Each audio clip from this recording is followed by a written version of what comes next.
Welcome back to Cool Clubs Reviews. Today we've got the Taylormade new Stealth HD. This is a funky one. Yeah, this is a little different, right? So we saw this back in the fall. Obviously, we've been selling a little bit, and you mentioned you sold a few sets of these things, and they're really good. I mean, it's just different looking, right? So here it is. It's way shallower top to bottom here. As it goes through the set, the pitching wedge is more traditional looking, and it's a bit higher, and it goes down and down. I don't know if anyone's old enough like me to remember what's called a Browning.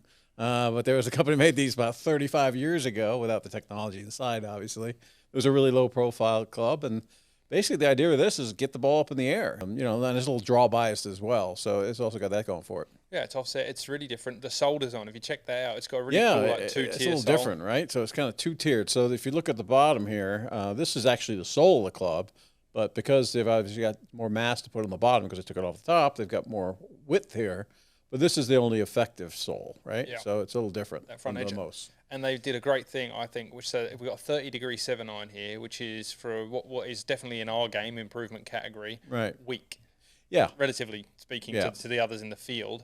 Right. So I love that. I love that it's shallow. The people I've had have just it took them a minute once you give it to them to be like, okay, it's a bit different. And then they just go high draw, high draw, high draw. So they're in. Well, if you're mid-high handicap that struggles with slicing a little bit and getting the ball in the air and you're steep, I mean, it's a pretty good answer, right? It's one of my real standouts for the year. I would agree with that. It's definitely different looking. When I saw it in the fall and stuff, I was like, well, this is different. It's something, it's got a technology story behind it. I love it. Well, let's take a look at some of the data. Sure. Graph, not bad.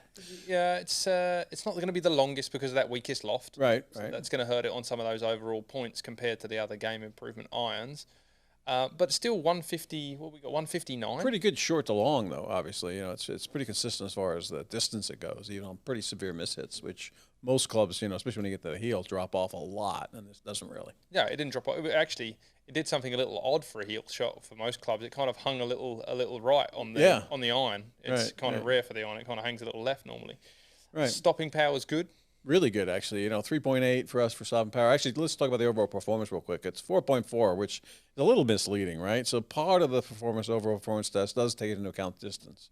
And because of the weaker loft and the higher trajectory and everything else, it gets hurt a little bit there. So, don't get that, misconstrued or whatever. It's definitely one of the most forgiving clubs we ever tested. It's just not the longest one. Yeah, but, yeah.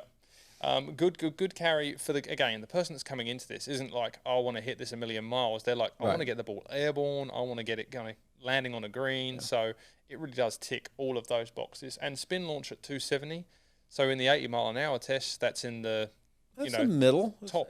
250's mid. So it's just over a little higher. So which is a good thing. Does a really good. And that's job. why it does so well in the stopping power of the serious game improvement clubs. Probably one of the higher stopping powers we've got, right? Yeah. I would say if you're just getting into the game, this is a great start point. Yeah, you don't have to worry about what you're used to looking at versus this being a little different shape, especially in the longer irons. Yeah. No, it's definitely a club you should try if you're mid-high handicap, struggle with fading a ball, need to get the ball in the air.